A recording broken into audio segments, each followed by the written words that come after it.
Hi hello everyone, ಎಲ್ಲರಿಗೂ ನಮಸ್ಕಾರ. ಇವತ್ತಿನ ವಿಡಿಯೋದಲ್ಲಿ ಕೇಂದ್ರೀಯ ವಿದ್ಯಾಲಯ ಅಡ್ಮಿಷನ್ 25-26 ಈ ವಿಷಯ ಬಗ್ಗೆ ನಿಮಗೆ ಡೀಟೇಲ್ ಆಗಿ ಮಾತಾಡ್ತೀನಿ.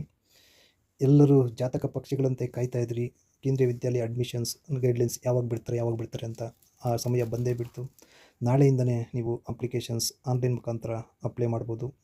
ಕ್ಲಾಸ್ 1 ಮತ್ತು ಬಾಲವಾಟಿಕ 1ಗೆ ಸಂಬಂಧಪಟ್ಟಂತೆ ನೋಟಿಫಿಕೇಷನ್ ಬಿಟ್ಟಿದ್ದಾರೆ. ನಾಳೆ ಬೆಳಿಗ್ಗೆ 10 ಗಂಟೆಯಿಂದ ನಿಮಗೆ ಈ ಆನ್ಲೈನ್ ಅಪ್ಲಿಕೇಶನ್ ಸ್ಟಾರ್ಟ್ ಆಗುತ್ತೆ.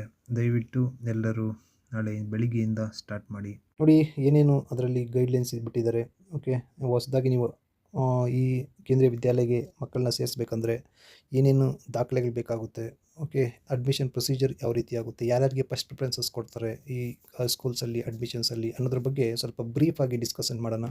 ನೋಡಿ, ಫಸ್ಟ್ನೇದಾಗಿ ನೀವು ಇಲ್ಲಿ ಪ್ರಿಯಾರಿಟಿ ಆಫ್ ಅಡ್ಮಿಷನ್ಸ್ ಅಂತ ಕನ್ಸಿಡರ್ ಮಾಡ್ಕೊಂಡಾಗ ಇಲ್ಲಿ ಪ್ರಿಯಾರಿಟಿ ಯಾರಿಗೆ ಫಸ್ಟ್ ಕೊಡ್ತಾರೆ ಅಂದರೆ, ಫಸ್ಟ್ ಬಂದುಬಿಟ್ಟು ಕೇಂದ್ರೀಯ ವಿದ್ಯಾಲಯದಲ್ಲಿ 2 ಟೈಪ್ಸ್ ಇದೆ. ಒಂದೇದು ಬಂದುಬಿಟ್ಟು ಸಿವಿಲ್ ಮತ್ತು ಡಿಫೆನ್ಸ್ ಸೆಕ್ಟರ್ ಅಂತ.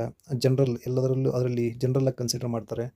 ಆ ಕೇಂದ್ರೀಯ ವಿದ್ಯಾಲಯಗಳಲ್ಲಿ ಫಸ್ಟ್ ಪ್ರಿಫರೆನ್ಸ್ ಬಂದುಬಿಟ್ಟು ಕೇಂದ್ರೀಯ ವಿದ್ಯಾಲಯ ಸೆಂಟ್ರಲ್ ಗೌರ್ಮೆಂಟ್ ಎಂಪ್ಲಾಯೀಸ್, ಟ್ರಾನ್ಸ್ಫರಬಲ್ ಅಥವಾ ನಾನ್ ಟ್ರಾನ್ಸ್ಫರಬಲ್. ಆ ಎಂಪ್ಲಾಯೀಸು ಟ್ರಾನ್ಸ್ಫರ್ ಮಾಡ್ಬೋದು, ಇಲ್ಲ ಒಂದೇ ಕಡೆ ಸ್ಟೇ ಆಗಿರ್ಬೋದು ಅಂತ ಎಂಪ್ಲಾಯೀಸ್ ಮಕ್ಕಳಿಗೆ ಫಸ್ಟ್ ಪ್ರಿಫರೆನ್ಸ್ ಕೊಡ್ತಾರೆ. ಎರಡನೇದಾಗಿ ಬಂದುಬಿಟ್ಟು ಸೆಂಟ್ರಲ್ ಗೌರ್ಮೆಂಟಲ್ಲೇ autonomous bodies like what is the BHEL, BEL, bank, main centralised banks employees ಮಕ್ಕಳು, ಕೆಲವು autonomous bodies like that UPSC members, ಈ ಥರ ಅವೆಲ್ಲ ಒಂಥರ ಅಟೋನಾಮಸ್ ಬಾಡೀಸ್. ಅಂಥ ಎಂಪ್ಲಾಯೀಸ್ ಮಕ್ಕಳಿಗೆ ನಿಮಗೆ ಸೆಕೆಂಡ್ ಕ್ಯಾಟಗಿರಿ ಅಂತ ಕನ್ಸಿಡರ್ ಮಾಡಿಕೊಂಡು ಸೀಟ್ಸ್ನ ಪ್ರೊವೈಡ್ ಮಾಡ್ತಾರೆ, ಸೆಕೆಂಡ್ ಪ್ರಿಫರೆನ್ಸ್ ಕೊಡ್ತಾರೆ ಅವರಿಗೆ. ನೆಕ್ಸ್ಟ್ ಥರ್ಡ್ ಕ್ಯಾಟಗರಿ ಬಂದುಬಿಟ್ಟು state government employees. For example take the Karnataka ಅಂತ ತಗೊಂಡಾಗ ಆ ಕರ್ನಾಟಕದಲ್ಲಿರೋಂಥ ಎಂಪ್ಲಾಯೀಸ್ ಮಕ್ಕಳಿಗೆ ಸೆಕೆಂಡ್ ಪ್ರಿಫರೆನ್ಸ್ ಮೀನ್ಸ್ ಥರ್ಡ್ ಪ್ರಿಫರೆನ್ಸ್ನ ಕೊಡ್ತಾರೆ. ನೆಕ್ಸ್ಟ್ ಅಂದರೆ ಫಸ್ಟ್ 2 ಕ್ಯಾಟಗಿರಿ ಮಿಕ್ಕಿದ ಸೀಟ್ಸು ನೆಕ್ಸ್ಟು ಕ್ಯಾಟಗಿರಿ 3ಗೆ ಕೊಡ್ತಾರೆ. ನೆಕ್ಸ್ಟ್ ಕ್ಯಾಟಗಿರಿ 4 ಅಂತ ಕನ್ಸಿಡರ್ ಮಾಡ್ಕೊಂಡಾಗ ಅದೇ ಸ್ಟೇಟ್ ಗೌರ್ಮೆಂಟಲ್ಲಿ ಅಟೋನಾಮಸ್ ಬಾಡೀಸ್ ಅಂತ ಬರ್ತವೆ. For example KPTCL, KPSC means not KPSC, right, KPCL, KPTCL, KSRTC ಈ ಎಂಪ್ಲಾಯೀಸ್ ಮಕ್ಕಳಿಗೆ 4th ಕ್ಯಾಟಗಿರಿ ಕೊಡ್ತಾರೆ. 5 ಬಂದುಬಿಟ್ಟು ರಿಮೈನಿಂಗ್ ಆಲ್, ಮೇಲೆ 4 ಕ್ಯಾಟಗಿರೀಸಲ್ಲಿ ಯಾರಿರಲ್ವೋ ಅಂಥ ಮಕ್ಕಳಿಗೆ ನಿಮಗೆ ಕ್ಯಾಟಗಿರಿ 5ಅಲ್ಲಿ ಸೀಟ್ ಅಪ್ಲೈ ಮಾಡ್ಬೋದು. ಓಕೆ, ಇದು category means priority of admissions in the civil sector ಕೇಂದ್ರೀಯ ವಿದ್ಯಾಲಯಗಳು.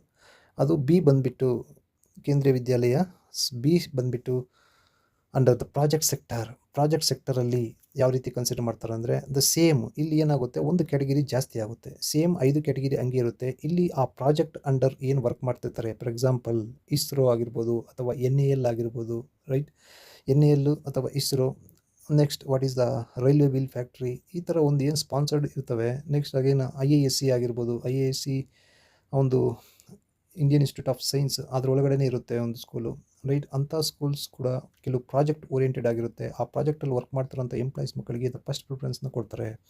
ದಟ್ಸ್ ವೈ ಈ ಕ್ಯಾಟಗಿರಿ ಮೀನ್ಸು ಪ್ರಾಜೆಕ್ಟ್ KVಸಲ್ಲಿ ದ ಫಸ್ಟ್ ಪ್ರಿಫರೆನ್ಸ್ ಬಂದುಬಿಟ್ಟು ಕ್ಯಾಟಗಿರಿ 1 ಅಂತ ಕನ್ಸಿಡರ್ ಮಾಡಿದಾಗ ಅಲ್ಲಿರೋಂಥ ಎಂಪ್ಲಾಯೀಸ್ ಮಕ್ಕಳಿಗೆ ಫಸ್ಟ್ ಕೊಡ್ತಾರೆ. Next remaining as usual central means civil Kendriya ವಿದ್ಯಾಲಯದಲ್ಲಿ ಯಾವ ಥರ ಇತ್ತು, ಕ್ಯಾಟಗಿರಿ 1, 2, 3, 4, 5 ಅವು ಶಿಫ್ಟ್ ಆಗುತ್ತೆ. 2, 3, 4, 5, 6ಗೆ ಶಿಫ್ಟ್ ಆಗುತ್ತೆ ಅಷ್ಟೇ. ಇಲ್ಲಿ ಡಿಫ್ರೆನ್ಸು ಬೇರೆ ಏನಿಲ್ಲ, right. Next the eligible age for the admission ಅಂತ ಇಲ್ಲಿ is very important. Eligible age for the admission ನೋಡಿ, ಇಲ್ಲಿ ಆ್ಯಕ್ಚುಲಿ 2022-23ರಲ್ಲಿ ಹೊಸದಾಗಿ ನಿಮಗೆ ದ ಏಜ್ ಬಗ್ಗೆ ಹೊಸದಾಗಿ ಕ್ಲಾರಿಫಿಕೇಷನ್ ಕೊಟ್ಟು ಮಿನಿಮಮ್ 6 ಇಯರ್ಸ್ ಅಂತ ಕನ್ಸಿಡರ್ ಮಾಡಿ 2022-23ನೇ ಸಾಲಿಗೆ ಸಂಬಂಧಪಟ್ಟಂತೆ ಏಜ್ನ ಚೇಂಜಸ್ ಮಾಡಿರ್ತಾರೆ. ಮಿನಿಮಮ್ ಏಜ್ ಬಂದುಬಿಟ್ಟು 31 ಮಾರ್ಚ್ಗೆ ಮಿನಿಮಮ್ 6 ಇಯರ್ಸ್ ಆಗಿರಬೇಕು. ಕ್ಲಾಸ್ 1ಗೆ ಅಡ್ಮಿಷನ್ ಮಾಡಬೇಕಂದ್ರೆ ಇದು ಕಂಪಲ್ಸರಿ. ಒಂದು ದಿನ ಕಮ್ಮಿ ಇದ್ದರೂ ಕೂಡ ನಿಮ್ಗೆ ಆನ್ಲೈನಲ್ಲಿ ಅಪ್ಲಿಕೇಶನ್ ಮಾಡೋದಕ್ಕೆ ಬರೋದಲ್ಲ, ಅದು ತಗೊಳೋದು ಇಲ್ಲ, ರೈಟ್. ಅದು 2022-23 ಬಿಲೋ ಜಾಯ್ನ್ ಆಗಿರೋರಿಗೆ 5 ಇಯರ್ಸ್ ಇತ್ತು. ಆ 5 ಇಯರ್ಸ್ ಅಡ್ಮಿಷನ್ ಆಗಿರೋರು ನೆಕ್ಸ್ಟ್ ಫರ್ದರ್ ಕ್ಲಾಸಸ್ಸಲ್ಲಿ ಅವರಿಗೆ ಅದನ್ನು ರಿಲ್ಯಾಕ್ಸೇಷನ್ ಕೊಡ್ತಾರೆ. ಬಟ್ ನೋಡಿ, ಇಲ್ಲಿ 6 ವರ್ಷ ಬಟ್ 8 ವರ್ಷ ಒಳಗಡೆ ಇರಬೇಕು. 6 ವರ್ಷ ಆಗಿದೆ, ನೀವು 9 ವರ್ಷ ಆಗಿಬಿಟ್ಟು ನೀವು 1ನೇ ಕ್ಲಾಸ್ಗೆ ಸೇರ್ಕೊಳಕ್ಕೆ ಹೋದರೆ ಕೊಡೋದಿಲ್ಲ. ಮಿನಿಮಮ್ 8 ಇಯರ್ಸ್ ಒಳಗಡೆ ಇರಬೇಕು, 6 ಇಯರ್ಸ್ ಮೇಲೆ ಇರಬೇಕು. ಈ ಥರ ಕಂಡೀಷನ್ಸಲ್ಲಿ ಮಾತ್ರ ನಿಮಗೆ ಸೀಟ್ನ ಅಪ್ಲೈ ಮಾಡ್ಬೋದು. ಅಪ್ ಟು ನೋಡಿ ಕ್ಲಾಸ್ 1, 2, 3, 4 ಎಲ್ಲರಿಗೂ ಏನೇನು ಏಜ್ ಲಿಮಿಟ್ಸ್ ಬೇಕು ಅಂತ ಕ್ಲಿಯರಾಗಿ ಕೊಟ್ಟಿದ್ದಾರೆ. ಇಲ್ಲಿ ಮಿನಿಮಮ್ ಏಜ್ ಅನ್ನೋದು 2022-23 ಸಂಬಂಧಪಟ್ಟಂತೆ ಏನು ಚೇಂಜಸ್ ಮಾಡಿದ್ರು 6 ಇಯರ್ಸ್ ಅಂತ, ಅದು ಕಾನ್ಸಿಕ್ವೆನ್ಸ್ ಆಗಿ ನೆಕ್ಸ್ಟ್ ಫರ್ದರ್ ಕ್ಲಾಸಸ್ಗೆ ಚೇಂಜ್ ಆಗ್ತಾ ಹೋಗುತ್ತೆ. 1ನೇ ಕ್ಲಾಸ್ 2ನೇ ಕ್ಲಾಸ್ ಹೋಗ್ತಾನೆ, 2ನೇ ಕ್ಲಾಸ್ 3ನೇ ಕ್ಲಾಸ್ ಹೋಗ್ತಾನೆ. ಈ ಥರ ಅವರು ಮೇಲೆ ಹೋದಾಗೆಲ್ಲ ಆ ಏಜು ಸೇಮ್ ಅದೇ ಸೀಕ್ವೆನ್ಸಲ್ಲಿ ಚೇಂಜ್ ಆಗ್ತಾ ಹೋಗುತ್ತೆ. Class strength and competent authorities for the fresh admission ಅಂದರೆ ಕ್ಲಾಸ್ ಸ್ಟ್ರೆಂತ್ ಎಷ್ಟಿರಬೇಕು ಮತ್ತು ಅದಕ್ಕೆ ಕಾಂಪಿಟೆಂಟ್ ಅಥಾರಿಟಿ ಯಾರು ಮೇನ್ ಅಥಾರ್ ಆಗಿರ್ತಾರೆ ಅಂದರೆ ಅಥಾರಿಟಿ ತಗೊಂಡು ಅಡ್ಮಿಷನ್ ಮಾಡಿಸ್ತಾರೆ ಅಂತ ನೋಡಿ. ಇಲ್ಲಿ ಎ ಬಂದುಬಿಟ್ಟು up to 40 for all classes, ಅಂದರೆ 40 ಜನ ಎಲ್ಲ ಕ್ಲಾಸಲ್ಲೂ ಕನ್ಸಿಡರ್ ಮಾಡ್ತಾರೆ. Principal authority the date up to 30th June, ಅಂದರೆ less than except second PUC ಎಲ್ಲರಿಗೂ ಮ್ಯಾಕ್ಸಿಮಮ್ ಜೂನ್ 30th ಒಳಗಡೆ ಎಲ್ಲ ಫಿನಿಷ್ ಮಾಡ್ತಾರೆ. ಅದಾದಮೇಲೆ ಎಲಿಜಿಬಲ್ ಇದ್ದರೆ ನೆಕ್ಸ್ಟ್ ಬೇರೆ ಅಡ್ವರ್ಟೈಸ್ಮೆಂಟ್ ಕರೆದು ಅಡ್ಮಿಷನ್ ಮಾಡಿಸ್ತಾರೆ. Right, the 30 days from the date of declaration the class 10th results of CBSE 10th result ಆದಮೇಲೆ ಇಮಿಡಿಯೇಟಾಗಿ ಕ್ಲಾಸ್ 12ಗೆ ಕನ್ಸಿಡರ್ ಮಾಡ್ತಾರೆ. ನೋಡಿ ಇಲ್ಲಿ ಬಿ ಬಂದುಬಿಟ್ಟು the up to 40 for the class 1 and 2 and 45 for all, ಅಂದರೆ only class and 1 and 2ಗೆ ಮಾತ್ರ 40, remaining 45 for all others, ಅಂದರೆ 5 ಸೀಟ್ ಎಕ್ಸ್ಟ್ರಾ. ಯಾಕೆ ಹೇಳಿ, ಅದು category 1 and 2 in the civil and defence. ನೋಡಿ ಇಲ್ಲಿ ಕ್ಯಾಟಗಿರಿ 1 ಆ್ಯಂಡ್ 2 ಮತ್ತು 1 ಆ್ಯಂಡ್ 3 ಇನ್ ದ ಪ್ರಾಜೆಕ್ಟ್ ಸ್ಕೂಲ್ಸಲ್ಲಿ ಅಂಥ ಎಂಪ್ಲಾಯೀಸ್ ಪೇರೆಂಟ್ಸ್ ಮಕ್ಕಳು ಏನಾದರೂ ಮಿಡ್ ಟರ್ಮಲ್ಲಿ ಟ್ರಾನ್ಸ್ಫರ್ ಆದರೆ ಅಂಥ ಮಕ್ಕಳಿಗೆ ಅಡ್ಮಿಷನ್ಸ್ನ ಕೊಡೋದಕ್ಕೆ 5 ಸೀಟ್ಸ್ ಎಕ್ಸ್ಟ್ರಾ ಕೊಡ್ಬೋದು. ನೋಡಿ ಇಲ್ಲಿ reservation in the admissions, reservations will be must consider, reservation consider ಮಾಡ್ತಾರೆ. Scheduled caste, scheduled tribe and other backward classes, non creamy layer categories, OBC ಎಲ್ಲ ಕನ್ಸಿಡರ್ ಮಾಡ್ತಾರೆ. ನೋಡಿ ಟೋಟಲ್ 15% ಸೀಟ್ಸ್ ಶೆಡ್ಯೂಲ್ಡ್ ಕ್ಯಾಸ್ಟ್ ಸ್ಟೂಡೆಂಟ್ಸ್ಗೆ ಕೊಡ್ತಾರೆ. Next 7.5% seats scheduled ಟ್ರೈಬ್ಗೆ, and 27% seats will becomes under the other backward, means economical weaker section ಆಗಿರ್ಬೋದು, OBC ಆಗಿರ್ಬೋದು, ಅಥವಾ ನಾನ್ creamy layer, ಇಂಥವ್ರಿಗೆ ಈ 27% ಸೀಟ್ಸ್ನ ಪ್ರೊವೈಡ್ ಮಾಡ್ತಾರೆ. Like 3A 3B 2A 2B ಇವರಿಗೆ. ಅದೇ ರೀತಿ the childrens with special needs ಅಂತ, childrens with special needs the 3% of seats out of total available seats for the fresh admissions. ನಿಮಗೆ ಟೋಟಲ್ 40 ಸೀಟ್ಸಲ್ಲಿ 3% ಅಂದರೆ ಮ್ಯಾಕ್ಸಿಮಮ್ ಒಂದು 2 ಸೀಟ್ಸ್ ಬರುತ್ತೆ. 2 ಸೀಟ್ಸ್, ರೈಟ್, 2 ಸೀಟ್ಸು ನಿಮಗೆ ಸ್ಪೆಷಲ್ ಕ್ಯಾಟಗಿರಿ ಅವರಿಗೆ, means childrens with special needs ಅಂತ PH category ಬರ್ತಾರೆ ಅಂಥವ್ರಿಗೆ ಪ್ರೊವೈಡ್ ಮಾಡ್ತಾರೆ. ನೆಕ್ಸ್ಟ್ ದ ಪಾಯಿಂಟ್ ನಂಬರ್ 7 ಬಂದುಬಿಟ್ಟು the admission with KV transfer certificates ಅಂತ.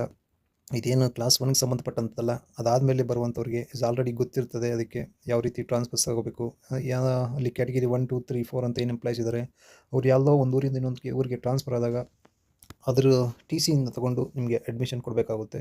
ಆ TC ಜಾಸ್ತಿ ಮ್ಯಾಕ್ಸಿಮಮ್ ದ 50 ರೀಚ್ ಆಗಬಾರ್ದು. ಅದಕ್ಕೆ ತಕ್ಕಂಗೆ ಅವರು ಅಡ್ಮಿಷನ್ಸ್ನ ವಿತಿನ್ ದ ಡೆಪ್ಯೂಟಿ ಡೈರೆಕ್ಟರ್ ಅಂತ ಏನಿರ್ತಾರೆ ರೀಜನ್ ವೈಸು, ಅವ್ರು ಡಿಸೈಡ್ ಮಾಡಿ ಆ ಸೀಟ್ಸ್ನ ಪ್ರೊವೈಡ್ ಮಾಡ್ತಾರೆ. ನೋಡಿ admission on the local transfer TC and change in shift, ಅಂದರೆ ನೋಡಿ admissions for the local transfer, ಬೆಂಗಳೂರಲ್ಲಿ ಇರ್ತಾರೆ, ಬೆಂಗಳೂರಲ್ಲಿ ಒಂದು 5 KVs ಇದೆ ಅಂದರೆ ನಾನು ಯಾವುದೋ ಈ ಮೂಲೆಯಿಂದ ಇನ್ನೊಂದು ಮೂಲೆ KVಗೆ ಹೋಗ್ಬೇಕಂದ್ರೂ ಹೋಗ್ಬೋದು. ಬಟ್ ಅಲ್ಲಿ ಸಮ್ ಕಂಡೀಷನ್ಸ್ ಅಪ್ಲೈ ಆಗುತ್ತೆ. ಆ ಕಂಡೀಷನ್ಸ್ ಎಲ್ಲ ಫುಲ್ಫಿಲ್ ಮಾಡಿದಾಗ ನಿಮಗೆ ಆಟೋಮೆಟಿಕಲಿ ಬೆಂಗಳೂರಲ್ಲೇ ಒಂದು KVಯಿಂದ ಇನ್ನೊಂದು KVಗೆ ಚೇಂಜಸ್ ಆಗ್ಬೋದು. ರೈಟ್, ಅದೇ ರೀತಿ ದ ಶಿಫ್ಟ್ ಚೇಂಜ್, ಅಂದರೆ ಶಿಫ್ಟ್ 1 ಆ್ಯಂಡ್ 2 ಇರುತ್ತೆ, ಆ ಶಿಫ್ಟ್ ಚೇಂಜಸ್ ಕೂಡ ನೀವು ಅಪ್ಲೈ ಮಾಡ್ಬೋದು.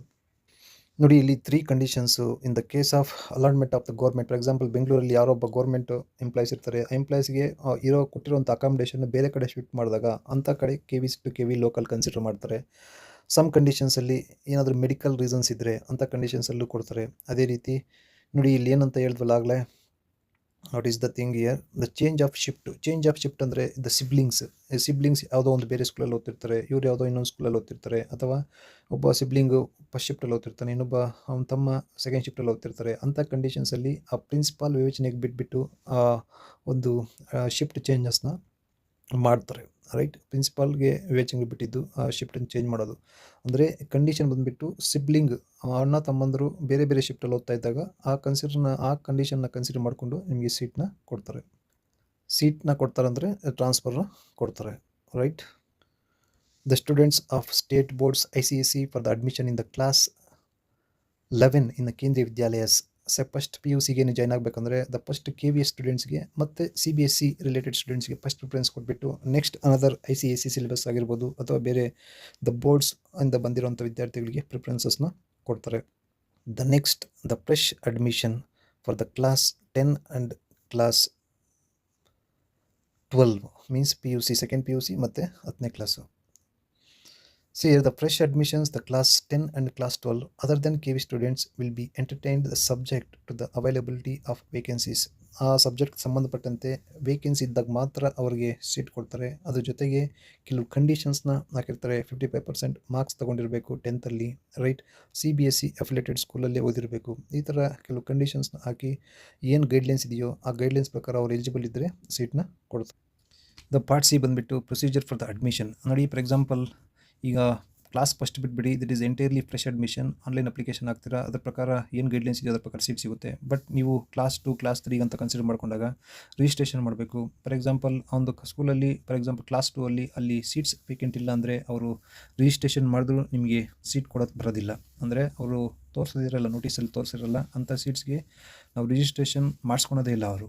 ಓಕೆ, ವೇಕೆನ್ಸಿ ಇಲ್ಲ ಅಂದರೆ that not get the registration. For example, ಏನಾದರೂ ಅವರು ರಿಜಿಸ್ಟ್ರೇಷನ್ ಆಗಿರೋ ಸ್ಟೂಡೆಂಟ್ಸ್ಗಿಂತ ಜಾಸ್ತಿ ವೇಕೆಂಟ್ ಇದ್ದರೆ ಅದಾದಮೇಲೆ ತದನಂತರ ಅವರು ಅಡ್ಮಿಷನ್ ಶೆಡ್ಯೂಲ್ ಮಾಡಿ ನೋಟಿಫಿಕೇಷನ್ ಕೊಟ್ಟು ಮತ್ತೆ ಅಡ್ಮಿಷನ್ಸ್ನ ಮಾಡ್ಕೋಬೋದು. ಅಷ್ಟು ಚಾನ್ಸಸ್ ಇರೋದಿಲ್ಲ. ಮ್ಯಾಕ್ಸಿಮಮ್ ಎಲ್ಲ KVಯಲ್ಲೂ ಕೂಡ ಮ್ಯಾಕ್ಸಿಮಮ್ ಹಾಕಿರೋರಿಗೆ 10% ಸ್ಟೂಡೆಂಟ್ಸ್ ಅಷ್ಟೇ ಸೀಟ್ ಸಿಗುತ್ತೆ. ಅದರಿಂದ ಕಾಂಪಿಟೇಷನ್ ಜಾಸ್ತಿ ಇರುತ್ತೆ. ಆ ಥರ ಆಗೋಕ್ಕೆ ಚಾನ್ಸಸ್ ಇರೋಲ್ಲ. ಬಟ್ ಸಮ್ ವೇ ಚಾನ್ಸಸ್ ಆ ಥರ ಆದರೆ ನೀವು ಆ ಥರ ಕನ್ಸಿಡರ್ ಮಾಡ್ತಾರೆ. ಇಲ್ಲಿ ಮೇಯ್ನ್ ಇಂಪಾರ್ಟೆಂಟು ಏನೇನು ಡಾಕ್ಯುಮೆಂಟ್ಸ್ ಬೇಕು ದ ಕ್ಲಾಸ್ 1ಗೆ ಅಡ್ಮಿಷನ್ ಮಾಡಿಸ್ಬೇಕಂದ್ರೆ the first important is date of birth certificate. Okay, the date of birth certificate is a very important for the class 1ಗೆ, ರೈಟ್. ಅದೇ ರೀತಿ ಕ್ಯಾಸ್ಟ್ ಸರ್ಟಿಫಿಕೇಟ್, ನೀವೇನಾದರೂ ಕ್ಯಾಸ್ಟ್ ಮತ್ತು income claim ಮಾಡ್ತಾಯಿದ್ದೀರಾ, caste certificate is important, right. ಅದೇ ರೀತಿ EWS economical weaker section, right. OBC certificate, ಇದು is very important. ಅಂದರೆ ಈ ಕ್ಯಾಟಗಿರೀಸಲ್ಲಿ ನೀವು ಕ್ಲೇಮ್ ಮಾಡ್ತಾಯಿದ್ರೆ ಇವು ಕಂಪಲ್ಸರಿ ಬೇಕೇ ಬೇಕು. ಅದರ ಜೊತೆಗೆ category 1 the central government employees, category 2 central government autonomous bodies, category 3 means state government employees. ಇಲ್ಲಿ ಏನು ವರ್ಕ್ ಮಾಡ್ತಿರ್ತಾರೆ ಎಂಪ್ಲಾಯೀಸು, ನಿಮ್ಮ ಸರ್ವೀಸು 7 ಇಯರ್ಸಲ್ಲಿ ಎಲ್ಲೆಲ್ಲಿ ವರ್ಕ್ ಮಾಡಿದ್ರಿ, ಎಲ್ಲಿಂದ ಎಲ್ಲಿಗೆ ಟ್ರಾನ್ಸ್ಫರ್ ಆಗಿದ್ರಿ, ಇದಕ್ಕೆ ಸಂಬಂಧಪಟ್ಟಂಥ ಡೀಟೇಲ್ಸನ್ನು ನಿಮ್ಮ ಮೇಲಧಿಕಾರಿಗಳಿಂದ ಸೈನ್ ಆಗಿರುವಂಥ ಒಂದು ಸರ್ಟಿಫಿಕೇಟ್ಸು ಸಬ್ಮಿಟ್ ಮಾಡಬೇಕಾಗುತ್ತೆ. ಇವೆಲ್ಲ ಸರ್ಟಿಫಿಕೇಟ್ಸ್ ಕೂಡ ಆ ಕಾಂಪಿಟೆಂಟ್ ಅಥಾರಿಟಿ ಏನಿರುತ್ತೋ ಅಲ್ಲಿಂದ ಕಂಪಲ್ಸರಿ ಒರಿಜಿನಲ್ ಡಾಕ್ಯುಮೆಂಟ್ಸ್ನ ನೀವು ಪ್ರೊಡ್ಯೂಸ್ ಮಾಡಬೇಕಾಗುತ್ತೆ. ಆವಾಗ ಮಾತ್ರ ನಿಮಗೆ ಈಸಿಯಾಗಿ ಸೀಟ್ ಸಿಗುತ್ತೆ. Otherwise some of the criticals, right. ಅದೇ ರೀತಿ ಎಕ್ಸ್ ಸರ್ವಿಸ್ ಮೆನ್ಸ್, ಅವ್ರು ರಿಟೈರ್ಡ್ ಆಗಿರೋಂಥ ಸರ್ಟಿಫಿಕೇಟ್ಸ್ನ ಪ್ರೊವೈಡ್ ಮಾಡಬೇಕು. ಅದೇ ರೀತಿ ದ ಪ್ರೂಫ್ ಆಫ್ ರೆಸಿಡೆನ್ಸ್ ನಿಮ್ಮ ಮನೆ ವಿತಿನ್ 10 ಕಿಲೋಮೀಟರ್ಸ್ ಒಳಗಡೆ ಇದೆಯಾ ವಿತ್ ಆ ಸ್ಕೂಲ್ಗೆ, ಅದನ್ನು ನೀವು ಪ್ರೊವೈಡ್ ಮಾಡಬೇಕಾಗುತ್ತೆ, residency certificate. Method of admission in the class 1 ಅಂತ. The out of available seats of fresh admission 25% shall be consider for the right to education. Fresh ಅಡ್ಮಿಷನ್ಸಲ್ಲಿ ಈಗ 40% ಸೀಟ್ ಅಂದರೆ 40% ಸೀಟ್ ಅಂದರೆ 25% RTE ಎಜುಕೇಷನ್, RTE ಆ್ಯಕ್ಟಲ್ಲಿ ಬರುವಂಥ ವಿದ್ಯಾರ್ಥಿಗಳಿಗೆ seat ಕೊಡ್ತಾರೆ. ಅದೇ ರೀತಿ SCಗೆ ಬಂದುಬಿಟ್ಟು 15%, STಗೆ ಬಂದುಬಿಟ್ಟು 7.5%. ಅದೇ ರೀತಿ 27% seat shall be reserved for the OBC non creamy layer, OBC 3A 3B ಆಗಿರ್ಬೋದು, 2A 2B ಆಗಿರ್ಬೋದು. ಈ ಕ್ಯಾಟಗಿರಿ ಅಂತ ಎಂಪ್ಲಾಯೀಸ್ಗೆ 27% ಸೀಟ್ಸ್ನ ಪ್ರೊವೈಡ್ ಮಾಡ್ತಾರೆ, ರೈಟ್.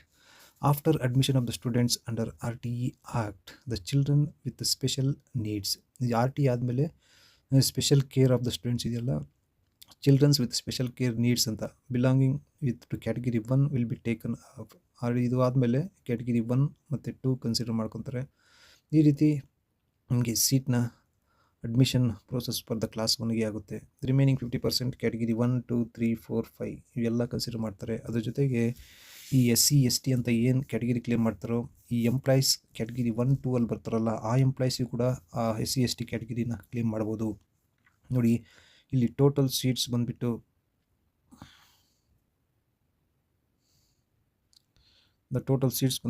RTL 25% ಅಂದರೆ 10 seat, right.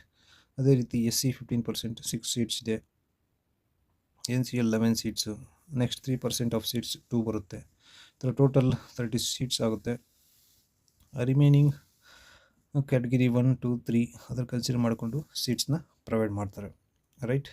This is the admission notification for ಕೇಂದ್ರೀಯ ವಿದ್ಯಾಲಯಸ್ 25-26, ರೈಟ್. ನಿಮಗೇನಾದರೂ ಈ ಗೈಡ್ಲೈನ್ಸ್ ಬಗ್ಗೆ ಏನಾದರೂ ಡೌಟ್ಸ್ ಇದ್ದರೆ, ಏನಾದರೂ ಕ್ಲಾರಿಫಿಕೇಷನ್ ಬೇಕು ಅಂದರೆ ಒಂದು ಕಾಮೆಂಟ್ ಮಾಡಿ, ಅದ್ರ ಬಗ್ಗೆ ಕೇಳಿ. ಏನಾದರೂ ಕ್ವಶನ್ನು ಅದ್ರ ಬಗ್ಗೆ ನಾನು ಆನ್ಸರ್ ಮಾಡ್ತೀನಿ. ಈ ವಿಡಿಯೋ ಇಷ್ಟ ಆದರೆ ಒಂದು ಲೈಕ್ ಮಾಡಿ, ಅದೇ ರೀತಿ ಶೇರ್ ಮಾಡಿ. ಸಾಕಷ್ಟು ಜನ ಇದಕ್ಕೋಸ್ಕರ ಕಾಯ್ತಾಯಿದ್ರು ಈ ಅಡ್ಮಿಷನ್ ಗೈಡ್ಲೈನ್ಸ್ಗೆ. ಯಾರ್ಯಾರು ಅಡ್ಮಿಷನ್ಸ್ಗೆ ಅಪ್ಲೈ ಮಾಡ್ಬೇಕಂತಿದ್ದೀರೋ ಅವರಿಗೆ ದಯವಿಟ್ಟು ಈ ವಿಡಿಯೋನ ಶೇರ್ ಮಾಡಿ. ಇದನ್ನೇ ಬೇಕಾದರೆ ನಾನು ಕನ್ನಡದಲ್ಲಿ ಇನ್ನೊಂದು ವಿಡಿಯೋನ ಮಾಡ್ತೀನಿ. ಕನ್ನಡ ಒಂದು ಸ್ಕ್ರಿಪ್ಟ್ ಕನ್ನಡದಲ್ಲಿರುವಂಥದ್ದು, ಅದಕ್ಕೋಸ್ಕರ ನಾಳೆ ಬೇಕಾದರೆ ಮಾಡ್ತೀನಿ. ಬಟ್ ದಯವಿಟ್ಟು ಈ ವಿಡಿಯೋನ ಸಾಕಷ್ಟು ಮಂದಿಗೆ ಶೇರ್ ಮಾಡಿ. ಇದು ಅಪ್ ಟು ನಿಮಗೆ ಲಾಸ್ಟ್ ಡೇಟ್ 21st ಅಲ್ಲಿ ಅಪ್ಲೈ ಮಾಡೋದಕ್ಕೆ. ಅಲ್ಲಿವರೆಗೂ ಎಲ್ಲರಿಗೂ ರೀಚ್ ಆಗೋ ಥರ ವಿಡಿಯೋನ ಶೇರ್ ಮಾಡಿ. Thank you. ವಿಡಿಯೋ ಇಷ್ಟ ಆದರೆ ಲೈಕ್ ಮಾಡಿ, ಅದೇ ರೀತಿ ಚಾನಲ್ನ ಸಬ್ಸ್ಕ್ರೈಬ್ ಮಾಡೋದನ್ನು ಮಾತ್ರ ಮರಿಬೇಡಿ. Thanks for watching. Please like and subscribe our channel. Thank you.